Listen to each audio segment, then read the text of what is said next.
Reporter breaking. വയനാട്ടിൽ നരഭോജി കടുവ വീണ്ടും ജനവാസ മേഖലയിൽ. മാടപ്പള്ളിക്കുന്ന് ഉന്നതിക്ക് സമീപം കന്നാരം പുഴയോരത്താണ് കടുവയെ കണ്ടത്. അവശനിലയിലാണ് കടുവ. കേരള വനംവകുപ്പിന്റെ ഡാറ്റാബേസിലുള്ള കടുവയല്ല എന്ന് വനംവകുപ്പ്. പ്രദേശത്ത് പോലീസും വനംവകുപ്പും ക്യാമ്പ് ചെയ്യുന്നുണ്ട്. ദീപക് മോഹൻ നമുക്കൊപ്പം. ദീപക് മോഹൻ, കഴിഞ്ഞ ദിവസം ഒരാളുടെ ജീവനെടുത്ത ആ നരഭോജി കടുവ തന്നെയാണോ ഇത്? കർണാടകത്തിലെ വനമേഖലയിൽ നിന്ന് വന്നതാണോ ഇത്? എന്താണ് ഇപ്പോഴത്തെ നിഗമനങ്ങൾ?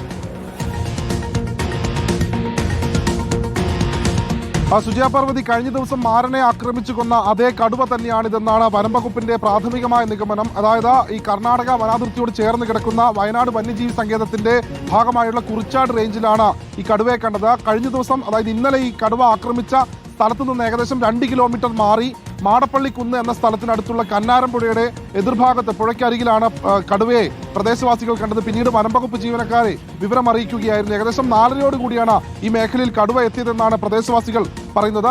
വനംവകുപ്പ് ഇപ്പോൾ പടക്കം പൊട്ടിച്ച് കടുവയെ വനാതിർത്തിയിൽ നിന്ന് ഒഴിവാക്കിയിട്ടുണ്ട്. പക്ഷേ കടുവ അവശനിലയിലാണ് എന്നാണ് വനംവകുപ്പ് ജീവനക്കാർ പറയുന്നത്. കടുവയുടെ കാലിന് പരിക്കുണ്ട്. മറ്റേതെങ്കിലും കടുവകളുമായി നടന്ന ഏറ്റുമുട്ടലിനെ തുടർന്നാണോ ഈ കടുവയ്ക്ക് ഇത്തരത്തിലൊരു പരിക്കുള്ളത് എന്നാണ് വനംവകുപ്പ് സംശയിക്കുന്നത്. മറ്റൊന്ന്, വനംവകുപ്പിന്റെ ഡാറ്റാബേസിലുള്ള, അതായത് കേരളത്തിന്റെ വനംവകുപ്പിന്റെ ഡാറ്റാബേസിലുള്ള കടുവയല്ല ഇതെന്നാണ് വനംവകുപ്പ് ഉദ്യോഗസ്ഥർ പറയുന്നത്.